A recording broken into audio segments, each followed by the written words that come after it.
Welcome, Anneloes. Thank you for joining us today. Oh, it's so wonderful to be with you, Phil. Thank you so much for having me over. Well, my pleasure. Allow me to introduce you. Anneloes Smitsman is a storyteller, visionary, legal strategist, and catalyst for transformational change, conscious leadership, collective thrivability, and wisdom-based education and innovation. She's the author of the bestseller, Love Letters from Mother Earth, The Promise of a New Beginning, a collection of 13 letters in the voice of our Earth Mother for the actualization of our collective wisdom potentials. Anneloes, so many challenging issues are converging right now. Everything from climate change to global warming to biodiversity loss to growing economic and political polarization. As these issues reach critical mass, our survivability as a species might even be at risk. You hold a unique feminine perspective about climate change and these interrelated issues. What does that perspective look like, and how is it different from the general perspective we typically hear about? That's a very interesting question. Well, first of all, I've been working on climate change education and raising awareness and climate change action to help not only to mitigate, but also with regards to climate change adaptation for over a decade. So this has been through my work with schools, providing climate change education, also in the corporate sector, developing corporate sustainability programs for businesses. And really what I've noticed is by really focusing on on the outside perspective, what we're seeing in terms of our impacts on our rising greenhouse gas emissions, on the loss of biodiversity, on the ecosystemic collapse, it's difficult to engage people really into a narrative that can truly mobilize the transformational change that is now required. So, having worked in this field for such a long time, and having been raising awareness about it for such a long time, I have to honestly say that I feel the real impact of that kind of approach, where we're working more kind of on a factual basis about what's going wrong, what is collapsing, why it's happening, what do we need to reduce. Somehow that doesn't seem to mobilize the actions and the deeper consciousness shifts. So the kind of the feminine perspective of this, or the deeper also kind of spiritual and wisdom perspective of this, is to really look at climate change really as our sustainability crisis, our ecological crisis. What does it emerge from? And that if we're really looking much more deeply from a systemic perspective of this, then what we can see, it is deeply also a crisis of identity. It's a crisis in relationship. And what we are seeing now is almost like the results are for a loss of connection with each other, a loss of connection with life, and loss of connection with our beautiful planet as a living being, a loss of connection also with the future generations and the wisdom of our ancestors. And that loss of connection that has been emerging for hundreds, if not thousands of years. So that's not just happening just right now. So for me, climate change is really a problem, a deep sustainability or systemic problem, systemic issue, and indicated that we as a species have been growing divided, and we've been growing apart from each other. And that what we are seeing right now is that we having kind of, the outer results of that eroding process for a very long period of time. And then the perspective that, I've been lately inviting people more into is to understand, where does this dualistic perception, this kind of division, this unity, where did that all arise from?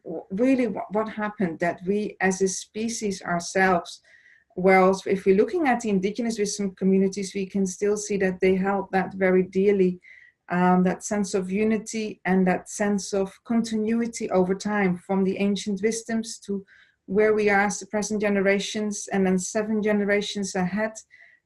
So they held that, very deeply, that understanding of our unity in diversity, of a deep relationship with each other, with life.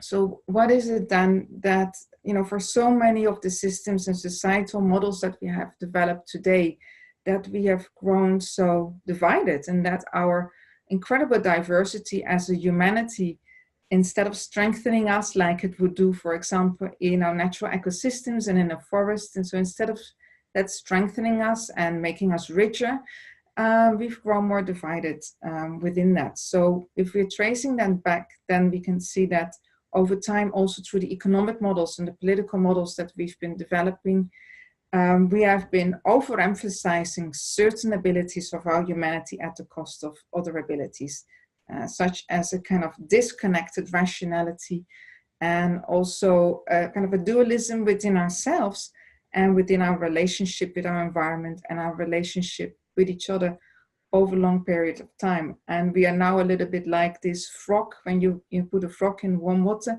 and you're warming it very slowly, it's not going to jump out immediately. And it may actually sit still there until, you know, it dies. So what we can see now as a humanity as well, you know, the warning signals have been there for a long time. People have been advocating for change, have been raising the alarm bells for decades now. And so we are slowly boiling our own environment. We've been eroding the very conditions for life to thrive, not just for now, but for hundreds and hundreds of years ahead.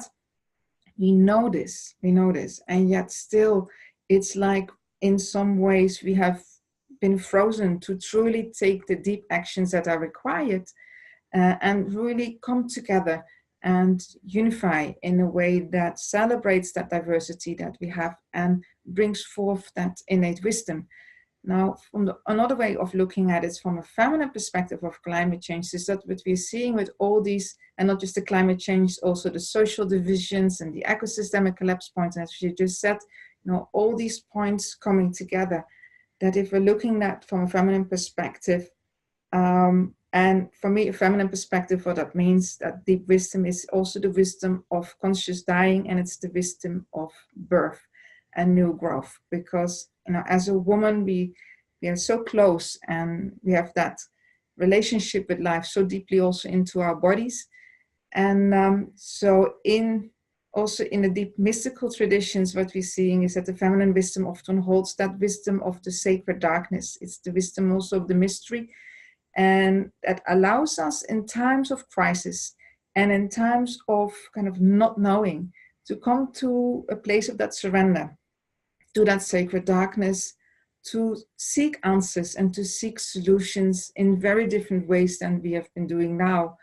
And that means also embracing a process of conscious dying to the old ways that have really now, you know, come to the point of the fullest stretch. You can't stretch it any further, and that are clearly showing that many of those old ways are dysfunctional, even though sometimes we're still trying to fool ourselves and think it's working.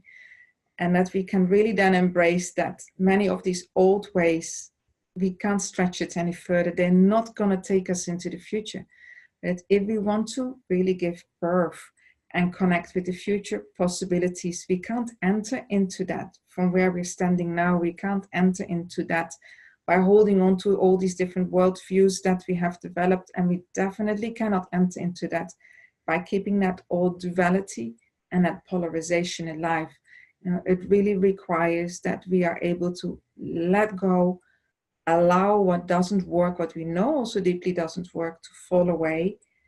And in what is falling away, then to surrender to answers, to insights, to intuitive awareness from sources and directions that we may not have explored, and really go into that darkness. And from within that darkness, then to truly find that evolutionary impulse of life, and to really ask ourselves deeply as a species as well, you know, what does it ask of us right now in each and every one of us? And how can we really come forth through this crisis so that it doesn't have to all go through this incredible breakdown, but how can we really also work on the breakthrough? So that's kind of the, you know, the feminine perspective that I hold, and specifically also in what is necessary to come to a point of where we can go through a birthing of a new way. That's fascinating. And you mentioned in our conversations and in publications that there's a future waiting to be born through us, as you were just referring to. What does that mean exactly, a future waiting to be born through us? Yes. Well, again, as a woman, you experience this. I mean, for myself at least, I experienced this most intimately during my own 2 pregnancies. Yeah, so when you are pregnant of your baby, you are so closely in touch with that future that is waiting to be born. Now, in many ways, so I have this deep faith and this trust that there is a deep innate wisdom of life that comes forth in the darkest hours, and that there is a deep innate intention of the universe and of the cosmos itself for it to want to evolve into its next stages of growth, and for it to want to flourish and for it to want to thrive. So this future waiting to be born, it's like all the evolutionary potentials that are there, they're already in the field, they're already potentially also within us. It's waiting to be born, meaning that it's waiting for us, and that, you know, it's not going to, it's not like the old way that as a humanity we very often approach, and it's not going to work right now, is when we see a problem, we try to fix it, we try to analyze it, or sometimes we try to dissect it, and we think we can come for quick solutions. But the crisis that we are going through now is so much deeper than that. But it's at the same time, it's an incredible invitation as a rite of passage, you could almost say as an initiation. Now, when you go traditionally also in the indigenous wisdoms, cultures, when you're going through an initiation, what you are answering is the call for the future waiting to be born. And in that case, that is also your own future self. That as you answer that call for that future waiting to be born through you, it's also how you are supporting the next stages of the universe to come into being as you. So again, you know, if you're holding this as a kind of planetary birthing, and then if we're looking at, as you know, imagine that right now, that the real call from the universe, from life right now, is to say, look, the pressure is on, the pressure is building. The transformational change is incredibly important right now. You know, what we do now and what we don't do and how we change, how we enter into this is going to matter more than at any other time in our history ever. And to become the difference that makes the difference, it is essential right now. So what we can see then, if you're holding this as a birthing process again, is that at the time as a woman, when you're about to give birth, what you will see that the pressures are building up. And so the baby has expanded into the womb and it's about to enter into its next phase of life. But as a woman, as a mother, you're born also by the birth of your baby. So what we're seeing then is at that time when the pressure is building up, when it's time for our birth, when, you know, we need to engage into the birth canal to become that future waiting to be born, is that we're starting to see that the womb will start to contract from the top. And what starts to happen is that the life support system that has been supporting the baby for all this time, it will now kind of give the incentive for the baby to come out. And so you see that the placenta will start to become more calcified and the womb starts to contract. So we're going through our own contractions right now. So what we're seeing right now is that our present condition, it's like this contracting from the top. So many of our present conditions look like a contraction, which is telling us that we can't continue the way we have been. We have to change, the pressure is on. Now, in the same way as we take this metaphor of this birthing, if the baby is head up and it's feet down, it's not going to properly engage. It's very, very dangerous. So if we're going through this kind of species rite of passage right now, with our head up and our feet down, we're not going to properly engage. So it asks us to bow down. Yeah, this is also bow down in humility. Bow down in the surrendering of there's many things we don't know. We understand what the crisis is, but we don't fully know yet, you know, how we're going to transition through this. And also, if we're looking at in the old mythologies, you very often saw like Odin upside down, the hanged man upside down. There's something that happens, the medicine of the the bed, which also goes head down. So there's something that happens that as we're going head down and surrendering, really taking that birthing position, what happens is that we start to change our perspective of what's going on. It's almost like head down as well, reconnecting with Mother Earth. Yeah, instead of trying to approach this or resolve this all from a much more intellectual phase. And then that time, so the present now and the constrictions and the contractions of our present time, where we're seeing the ecosystemic pressures building up, collapse points building up, growing divisions, and so all these different steerings that we talked about before, that's like the pressure of the womb that is now starting to build up. But why is that pressure of the present there? To make sure that we're going to engage, that we're going to go through that birth canal. When we're entering into the birth canal, it's also the realization, you know what, we're not going to have many options to go sideways. And what we can see right now, and even in some of the climate change negotiations that are coming out, there's more and more reports that are saying, look, we probably have only 12 years. We have to reduce global warming to 1.5 degrees. Even trying to limit it to 2 degrees is really, really dangerous. You know, we have to do whatever we can. So that's also that realization that when you're going into the birth canal, the options are narrowing down. You know, we don't have this space to wiggle around and say, let's try this or postpone this, or surely we can still, increase our emissions. No, it's time that we accept, head down. It's going to get more narrow. But the future waiting to be born, as a mother, when you are giving birth, you can feel the pressures building, you feel the contractions building, but you know what your birthing is for, because you know there's a future that is waiting to be born, the future of your child, your own future as a mother, the future of life, and the continuity of life through you as well. So for us as a species as well, once we really accept what is being asked of us right now, we properly engage, we work with the pressures, we work with the challenges, we accept the evolutionary calling within that, we accept what needs to narrow down so that we're not going to wiggle our way out, but properly engaged. And then we keep our focus on that future. What's that future that's calling us forth? And that future that's calling us forth is not a future of death and collapse and species extinction.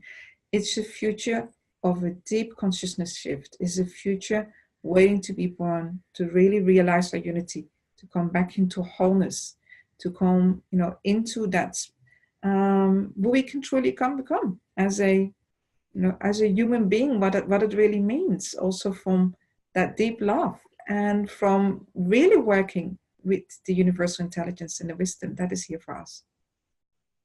Well, you're using the analogy of the womb for giving birth to a new world, a planetary birth, so a new future can be born through us. In this metaphor, I'm not quite clear. Is Mother Earth the womb? I like that. Yeah, both. So in many ways, not only is, you could say Mother Earth is the womb, but if you're looking at it symbolically, it is like what is the womb is life responding to how we as a species have been growing and the impacts thereof. So what does a womb do? The womb wisdom. It helps to receive the evolutionary potentials, contain them in the appropriate way, provide support and growth and maturation for that to happen within that womb space. And then it helps it to transit into a new phase. So from that perspective, yeah, it's not like when we are seeing from this perspective of duality, we may think that a womb is only an organ, or is a womb this, or is it a womb that? That's a very dualistic perspective. But if you're seeing that we are life, life is a unified reality. So that means everything that takes place within life, everything that we're doing, life is going to respond.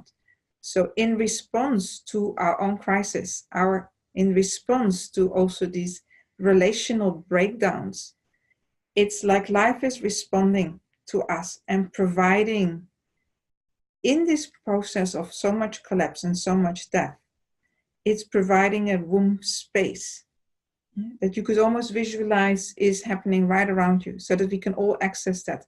We can access it on a planetary level, and that is also with Mother Earth by connecting with that feminine wisdom, but also on a cosmological level, by really connecting with what is it within the universe itself that it's able to bring itself forth. What is it within the universe itself that it can bring forth new galaxies? Yes? So the womb wisdom itself, at least how I work with that, and say that's then the feminine perspective and feminine narrative that perhaps may help in this crisis, is that the womb quality and womb wisdom itself is universal. It's not only for women, it's essential in how the universe is able to renew itself, to bring itself forth, to birth its own galaxies, and as a constant evolutionary process. So we can visualize that also within ourselves, within every cell even of our being, all around us, within the planetary context, at a species level. So the womb, it emerges and it comes forth whenever there is this process of deep transformational change, whenever there is this process where from the future that's not yet born, we're calling forth on the new vision, on new potentialities, on new ways of being. Yeah? And when that is coming forth, and that deep growth impulse is coming forth, then it's like the womb wisdom comes right there in order to be able to receive that and now bring that forth and bring that into being. Thank you for clarifying that. That's really interesting. And I love your perspective, but how can we each become the difference that makes the difference as we prepare for a better future? And that is the golden question, which we've been asking ourselves for thousands of years. Yeah. So, my personal view on that, and also my own commitment, is that it begins really by seeing within yourself and being incredibly honest. What world, what future am I feeding?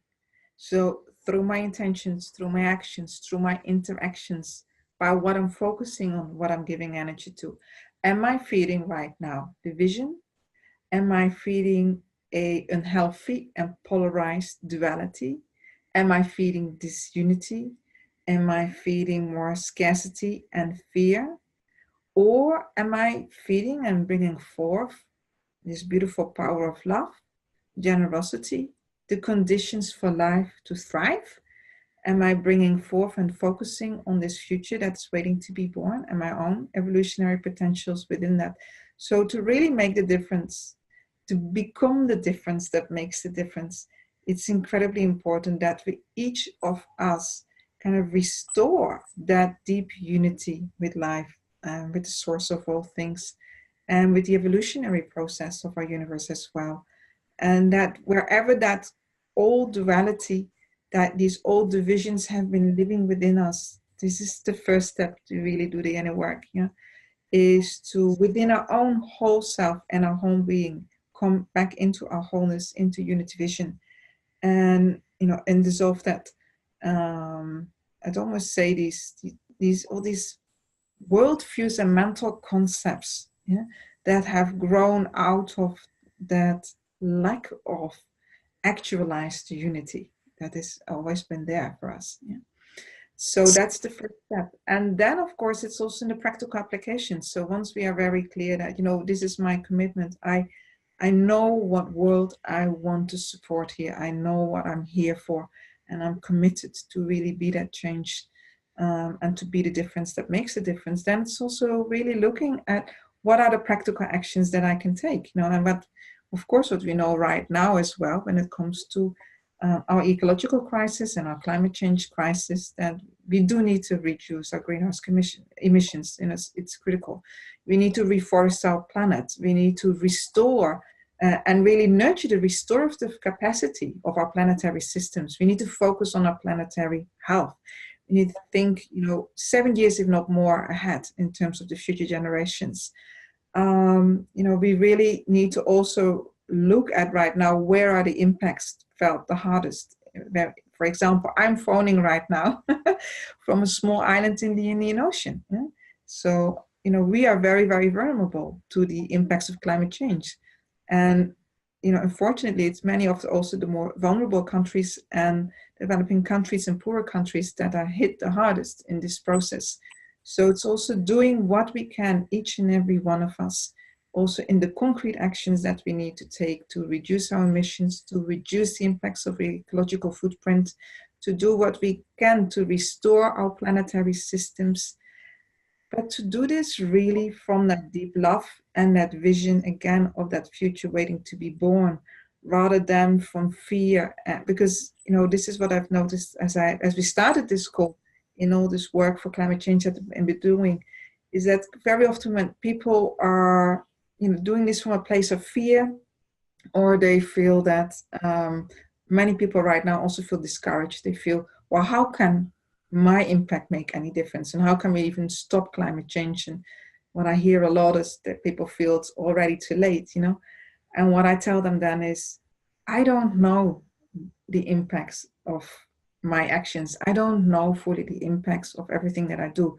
All I know is that if tomorrow is the last day of my life, I want to be able to look at myself and know I've given everything I have. I've done whatever I could to help raise awareness, to create the changes that are necessary, to mobilize also the actions on the ground, and most importantly, to remind each other and remind ourselves that there is a deep beauty in life, and that there is an incredible wonder in nature itself, and that we are nature, and it's worth everything we have to help save this, to help protect this for, and I want to say, let's not just do this because we think, oh, let us protect our human society. No, we're sharing this planet with billions of other beings, yeah, and we are one in our membership of life. So let's really be also in responsible membership, loving responsible membership within the rest of our family of life, and do what we can for the good of the whole, for all of us. Yes, it's going to require countless incremental actions from millions of people probably until we reach critical mass. And every thought, every action we contribute to that might be a difference maker. And this is, yeah, you've mentioned in your work that climate change is not a sustainability crisis. It is instead an identity and relational crisis, which has grown out of our disconnection with life and each other. So could you share more of your thoughts about this and how we can find our way back to each other and back to life? Yes, like I shared also early on, is that if we are looking at climate change really as an outcome of a long process, and this started thousands of years ago already, when we're looking at not just, very often it's mentioned the industrial evolution or revolution. I would say it goes back to the agricultural revolution. So as soon as we started to modify our relationship with the land, also by the tools that we started to develop, as a humanity, we felt that we believed that we gained more and more control over nature. And I think this is also where we went wrong, because by believing that through the tools that we developed, we could control now nature and we could adapt nature to our needs, you could see that our sense of identity and our sense of relationship started to change. And then also this growing, individualism that started to come out of that much, much, much later, of course. But from an evolutionary perspective, of course, what we can see is that there are, depending on which culture we've been in, we have chosen different trajectories, different developmental trajectories. But you see in a lot of the indigenous cultures, the developmental trajectory was to stay in closer relationship with the land. For some cultures, it even meant that you don't use all these different tools, like in all the agricultural practices. In some cultures, it was okay.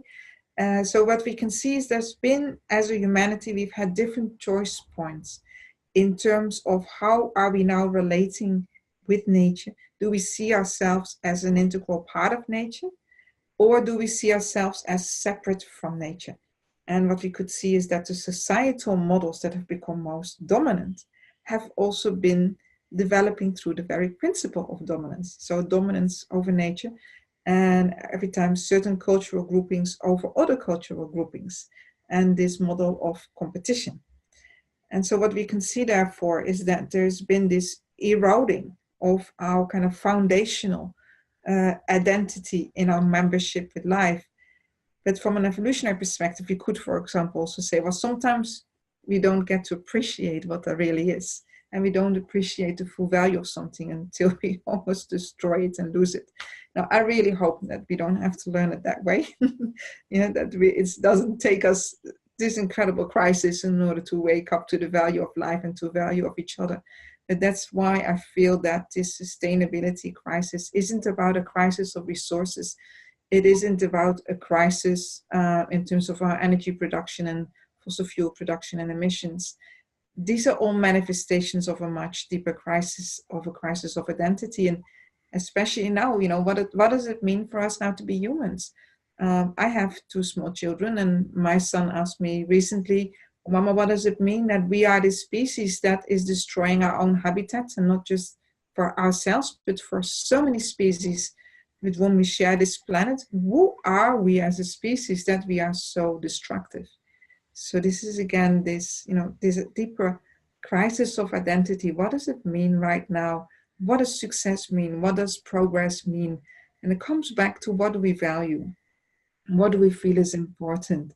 What do we place our focus on? And I think that what we are going through right now is really inviting us to examine these deep questions, but that we need to do this together. And that's again the invitation, is that what's also starting to emerge, and that is what's beautiful as a new narrative right now, and how this crisis is also helping us to come together in whole new ways, is that everybody is realizing, even also at the corporate level where people were competing so much with each other, is that nobody has the solution. Not one single person can resolve this. We need each other, and we need to be living into these questions together. And we can only resolve this by truly collaborating and to restore our connection with life, because it's also when we come back really to our direct connection with life and understand that we are life, by stepping out of and letting go of this dualistic perspective and let go of all these belief systems that are based on that earlier disunity and fragmentation. So when we really come back to and trust into that realization, what does it mean to be life? What does it mean that life is a unified reality? What does it mean to be that wholeness, and what does it mean to be in our togetherness right now? Then if we live into those questions and we open to that, life comes forth. It's incredible support, incredible guidance, incredible inspiration. Yes, this seems to be a crisis of intention, ignorance, and apathy, too.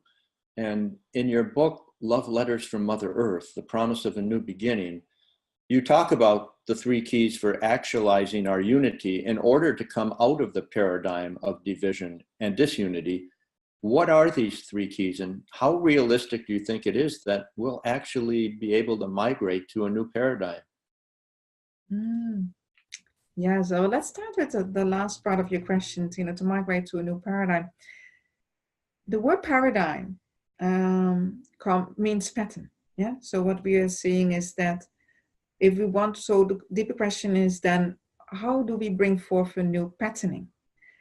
We cannot create a new patterning by thinking about it. We cannot create a new patterning by writing about it.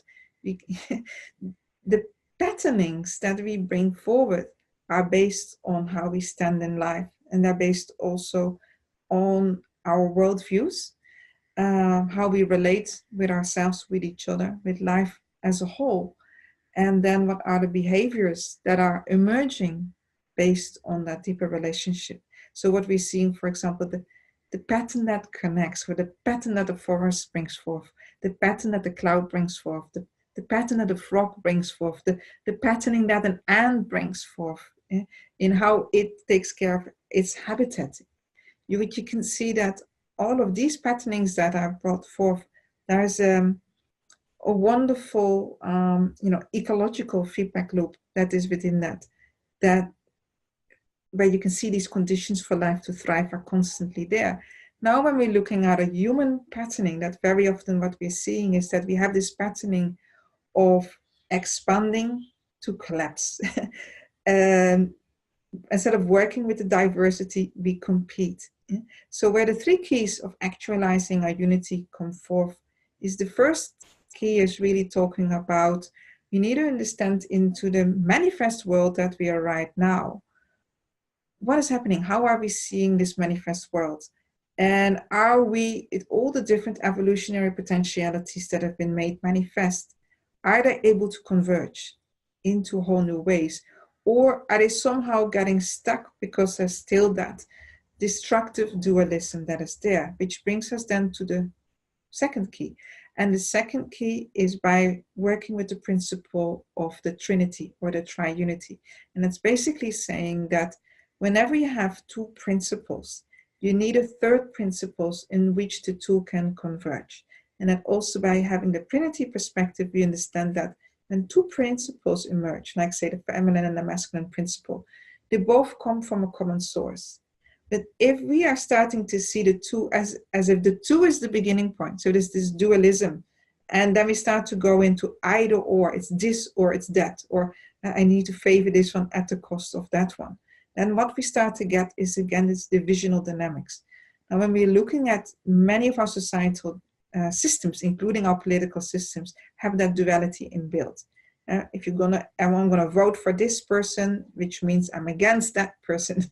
It's so many of our systems that we can see that are ecologically not sustainable, are not leading to thrivability, and are not evolutionary, have again that dualistic model and a polarized model behind it, which is based on that mechanistic, disconnected, fragmented worldview that we talked about earlier. So in the second key, which we're working with, is that by working with the Trinity principle, what I'm seeing is that when something starts to now become diversified, it starts to appear as a two or as a four or etc. diversification, and starts to increase, that there is a common sourcing.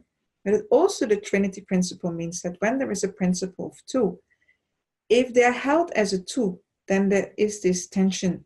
But if there is an alchemy between, and between the two, that means there is a third point now. And in that third point, there's like a sacred union, it's a creative unity. It can integrate, it can converge. And through that, new life and a new whole and a new one can start to come forth. And that's why in the second key in the book, it's explained that the creative principle isn't, and even when we talk a lot about co-creation, people hear the word two, but that the creative principle happens in threes, not in twos. And that manifestation happens in four. But if you don't have that Trinity principle at the level of creation, then what happens is that you manifest the duality. However, if you have inbuilt that Trinity at the level of creation, then when that creation manifests, it has within it already the possibility for convergence, the possibility for integration. And this is what, especially right now, we are at this point when we have diversified almost to the maximum. And it's incredibly important that we have now these points where we meet up, we link up, and we can converge. And in this convergence, we also find our ways back into that unity. And that's also coming back again into the womb, where we can then, by that convergence, by coming together in whole new ways, by finding again what matters, what's really important. And that is the third key in the book, which takes you now to 7 stages, 7 gates of the Dark Goddess in the book, to really prepare for a new birth. Is there any final message you'd like to share about the feminine perspective on climate change and the rite of passage for humanity? Thank you. Yes, there is. There's a call. There's a deeper evolutionary calling that is here for all of us. And I would like to say, explore, where does that evolutionary calling, where does the future waiting to be born live within you? What does it require from you? And what can you bring forth?